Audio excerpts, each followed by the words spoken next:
हाय, मैं हूं अभ्युदय और मैं आपका स्वागत करता हूं piano essentials complete beginner series में। सबसे पहले मैं आपको कंग्रेचुलेट करना चाहूंगा इस कोर्स को सिलेक्ट करने के लिए। ये बहुत ही अच्छा कोर्स है एंड आपकी चॉइस बिल्कुल करेक्ट है। ऑफिशियली इस कोर्स को स्टार्ट करने से पहले हम इस बारे में समझ लेते हैं कि ये कोर्स किसके लिए सूटेबल रहेगा एंड इस कोर्स को अटेंड करने के लिए आपकी तरफ से कोई प्रीरिक्विजिट होना चाहिए कि नहीं। तो आते हैं पहला सवाल पर कि ये कोर्स किसके लिए डिजाइंड है। ये कोर्स डिजाइन्ड है उन सारे शख्स के लिए जिनको हिंदी समझ में आती है, चाहे आपकी एज बिलो 10 इयर्स हो या अबव 60 इयर्स हो, चाहे आप मेल हो या फीमेल हो, चाहे आप एक आईटी एम्प्लॉई हो या फिर किसी बिजनेस में काम करते हो या फिर गवर्नमेंट ऑफिस में काम करते हो या फिर शायद आप एक हाउसवाइफ हो या फिर आप हो सकते हैं कि आप कॉलेज में पढ़ाई कर रहे हो या फिर हो सकता है आप स्कूल में पढ़ रहे हो या फिर हो सकता है आप एक रिटायर्ड पर्सनल हो। नो मैटर कौन से बैकग्राउंड से आप आते हो, नो मैटर कौन सी कंट्री से कौन सी जगह से आप आते हो, अगर आपको हिंदी समझ में आती है और अगर आपके इंटरेस्ट पियानो लर्निंग के ऊपर है तो ये कोर्स जरूर से आपकी मदद करेगा। ना ऑब्वियसली अगर आपने इस पर क्लिक किया है या फिर इसको परचेस किया है या परचेस करने का सोच रहे हैं, जाहिर सी बात है कि आपको पियानो लर्निंग में बहुत इंटरेस्ट जरूर होगी। तो मैं बिल्कुल श्योर हूं कि आप स्टार्टिंग से लेकर एंडिंग तक इस पूरे कोर्स का मजा ले सकते हैं एंड इस कोर्स को करते हुए आप अपनी स्किल बिल्डअप कर सकते हैं। कोर्स का टाइटल में आपने देखा होगा कि ये बिगिनर सीरीज है। इनफैक्ट अगर आपने ये कोर्स लिया है तो आपने इसीलिए लिया है क्योंकि आप एक बिगिनर सीरीज ढूंढ रहे हैं। तो यहाँ पे मैं एक बात बता दूं कि आप जब किसी भी कोर्स का बिगिनर सीरीज चूज करते हैं तो उसमें सबसे पहला सवाल ये आता है कि ये बिगिनर सीरीज वाकई में बिगिनर सीरीज है कि ये हमारी तरफ से भी कुछ प्रीरिक्विजिट मांग रहा है। तो इस बारे में मैं ये बता दूं कि ये कोर्स आपसे कोई भी प्रीरिक्विजिट नहीं मांगता है। सालों से अलग अलग कोर्सेज मैं बनाते आ रहा हूं और उसमें मैंने जो नोटिस की है कि यूजुअली 3 तरीके की जनता होती है, जिनमें से एक कैटेगरी ये होती है जिनके पास ऑलरेडी एक अच्छा खासा पियानो कीबोर्ड खरीद के रखा हुआ है बट उनको कोई प्रॉपर गाइडेंस नहीं मिल रही है कि उनको आगे कैसे बढ़ना हो। दूसरी कैटेगरी ये होती है कि जहां पे आपके पास एक कीबोर्ड है, लाइक नॉर्मल कीबोर्ड, यामाहा का कीबोर्ड या फिर कैशियो का कीबोर्ड या फिर किसी भी कंपनी का कीबोर्ड आपके पास है एंड आप उसमें बहुत अच्छा पियानो टोन ढूंढ कर निकाले हैं एंड आपको लगता है कि चलिए अब पियानो सीख लेते हैं। और तीसरी कैटेगरी ये होती है जहां पे आप सोच रहे हो कि आपको एक कीबोर्ड परचेस करना चाहिए बट पहले आप ये समझ लेना चाहते हो कि कीबोर्ड इंस्ट्रूमेंट या पियानो इंस्ट्रूमेंट आपके लिए है भी या नहीं। तो उसके लिए आप एक बिगिनर कोर्स देखना चाहते हो, ये सोचते हुए कि अलोंग द लाइन आपको ये समझ में आ जाएगा कि whether this is a right choice for you या फिर ये आपके लिए राइट चॉइस नहीं है। तो इसके बारे में मैं आपको बता दूं कि आप बेफिक्र रहिए, नो मैटर आप ये कौन सी कैटेगरी में बिलोंग करते हैं, ये तीनों कैटेगरी की डिमांड ये कोर्स पूरी तरह से फुलफिल कर सकता है। इस कोर्स को कंडक्ट करते वक्त जहां पे हम देखेंगे कैसे फिंगर मूवमेंट प्रैक्टिसेस करनी चाहिए, क्या क्या अलग अलग प्रैक्टिसेस हम कर सकते हैं अपने हाथ को थोड़ा सा फ्री बनाने के लिए।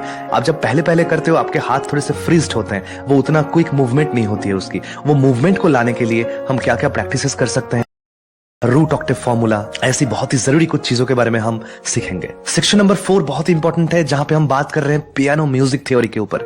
हम समझेंगे हार्मोनी क्या होती है, कॉर्ड्स क्या होते हैं, स्केल्स क्या होते हैं, इनको एक साथ कैसे लगाया जाए ताकि आप जब परफॉर्म करेंगे पियानो लेकर ये कोर्स खत्म करने के बाद आपके परफॉर्मेंस में अच्छी तरीके से एक कलरफुलनेस या फिर एक रंग आ सके। सेक्शन 5 आपका डेडिकेटेड रहेगा पूरी की पूरी प्रैक्टिस के ऊपर कि ये जो सारी चीजें आपने अब तक सीखी हैं सेक्शन 4 तक, उसको प्रैक्टिस में कैसे लाएं, अलग अलग जो स्केल्स हैं, कॉर्ड्स हैं, उनकी प्रैक्टिस कैसे करनी चाहिए, उनके बारे में हम डिटेल में बात करेंगे सेक्शन 5 में।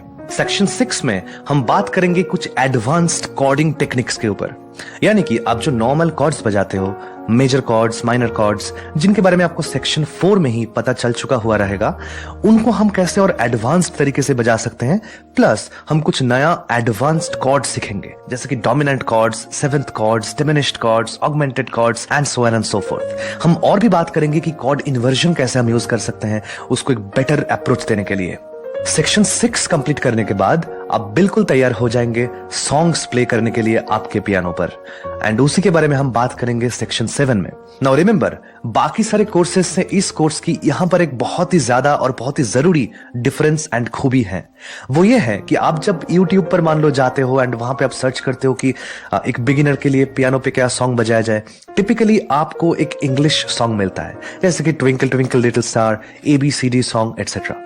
यहां पर हम सीखेंगे हिंदुस्तानी गाना, यानी कि हिंदी गाने। मैं बिल्कुल श्योर हूं कि वो एक्सपीरियंस आपके लिए बहुत ही बढ़िया रहने वाला है, एंड आप जब वो बजाकर लोगों को सुनाएंगे वो और भी खुश होंगे आपकी परफॉर्मेंस से।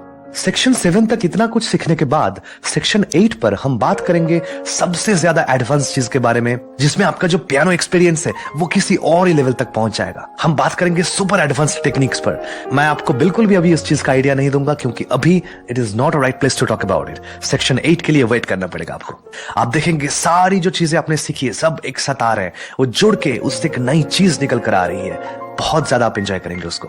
और आखिरी में हम इस कोर्स को कंक्लूड करेंगे सेक्शन 9 पर जाके, जहां पे हम इस पूरी चीज का एक बार ओवरव्यू वापस से देख लेंगे, हमने जो सारी चीजें सीखी है अब तक एंड उसको हम कैसे आगे और बढ़ाएं, इसके बाद हमको और क्या क्या सीखना चाहिए ताकि हम इस चीज को और आगे लेके जा सकते हैं, एंड आपको इंटरमीडिएट कोर्स में क्या मिलने वाला रहेगा, क्या आपको वो कोर्स कंटिन्यू करना चाहिए कि नहीं करना चाहिए, ये सारी चीजों के बारे में हम बात करेंगे सेक्शन 9 में जाके। करते हैं तो सबसे पहले मुझे जो करना है, आप देख रहे हैं मेरा हाथ कीबोर्ड से थोड़ा ऊपर है, तो हाथ को थोड़ा नीचे लाने के लिए मुझे सीट को थोड़ी नीचे करनी पड़ेगी। तो मैं इसको थोड़ा नीचे कर लेता हूं अपनी चेयर को। ओके, तो लगभग अगर इस हाइट पर मैं इस चेयर को रखूं, तब मुझे अगर थोड़ा सा मैं आगे आ गया, तो लगभग मैं इस हाइट पे अगर चेयर को रखूं और अगर मैं थोड़ा सा आगे आ गया, अभी आप देख पा रहे हैं कि मेरा जो हाथ है वो बिल्कुल ही एल शेप पर यहां तक पहुंच पा रहा है। तो ये कीबोर्ड थोड़ा सा दूर हो गया, मुझे इसको थोड़ा सामने लाना है, तो चलिए करते हैं। एंड नाउ मुझे ऐसा लग रहा है कि मुझे थोड़ा और ऊपर जाकर बैठना चाहिए, थोड़ा सा ज्यादा ही नीचे हो गया, तो मैं इसको थोड़ा और ऊपर कर लूं। तो ये जो हाइट बन गई, ये बहुत ही अच्छी हाइट बन गई है। देखिए मैं जब हाथ रख रहा हूं एक एल शेप में, ठीक है, एक एल शेप में मेरा हाथ जो है मेरा स्ट्रेट बैठने के बाद भी बड़े प्यार से मेरा कीबोर्ड तक पहुंच रहा है। तो एग्जैक्टली कहां पे बैठना चाहिए, तो ऐसा एक आइडिया चलता है कि आप अगर राइट हैंडेड हैं, आपका जो डोमिनेंट हाथ है, जैसे कि मेरे केस में राइट हैंड, तो मुझे थोड़ा सा लेफ्ट होकर बैठना चाहिए, क्योंकि मेरा राइट हैंड जो है वो इधर उधर चल पाएगा अच्छे से, बट लेफ्ट हैंड उतना मूव नहीं कर पाएगा, क्योंकि ये हाथ उतना फ्री नहीं होता है, राइट हैंड ज्यादा फ्री होता है। तो उस हिसाब से लोग सजेस्ट करते हैं कि आपको यहां पे बैठना चाहिए थोड़ा सा। तो अगर आप इसको देखेंगे अच्छे से, यहां पे देखिए ऐसे 2-3 करके ऐसे काली नोट्स हैं, है ना, काली कीज, 2 काली कीज, 3 काली कीज, 2 काली कीज, 3 काली कीज, इस तरीके से पैटर्न बना हुआ है। तो ऐसा पैटर्न आपको 5 बार प्रेजेंट मिलेगा, 2-3 2-3 2-3 2-3 2-3। तो अगर इसके हिसाब से आप कीबोर्ड को अगर डिवाइड करेंगे तो आपको ये समझना बहुत इजी हो जाएगा कि आपके लिए सेंटर पोजीशन कौन सा है। सेंटर पोजीशन वही वाली है जहां पे बीच वाली ये 2-3 जो ये जो चीज है ना, ये आ रही है, ठीक है। तो ये जो है ये आपका लेफ्ट हो गया, इस तरफ बैठेंगे तो राइट हो गया, ये हो गया तो सेंटर हो गया। तो बैठना लेके 2 टाइप का आइडिया चलता है। एक जो मैंने ऑलरेडी बोला कि आपका जो डोमिनेंट हाथ है, यानी कि अगर आप राइट हैंडेड हो तो आप ऐसे बैठो कि मिडिल ऑक्टेव पे आपका राइट हैंड जा रहा है एंड उसके जस्ट पहले ऑक्टेव में आपका लेफ्ट हैंड जा रहा है।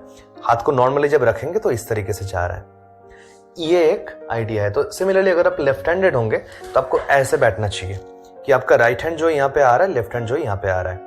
लेकिन मैं आपको ये सजेस्ट करूंगा कि बिफोर गोइंग इनटू कि भाई लेफ्ट होकर बैठे राइट होकर बैठे, ये सब छोड़ के आप जो आप सेंटर पर बैठ जाओ। सेंटर पर बैठ जाओ मतलब ये जो 2-3 कीज का ये जो कॉम्बिनेशन मैंने बोला, ये जो कॉम्बिनेशन है ये सरासर आपके सामने हो, ठीक है। और फिर जो है आपका हाथ नॉर्मली आप प्लेस करके देखिए कहां पे जा रहे हैं। तो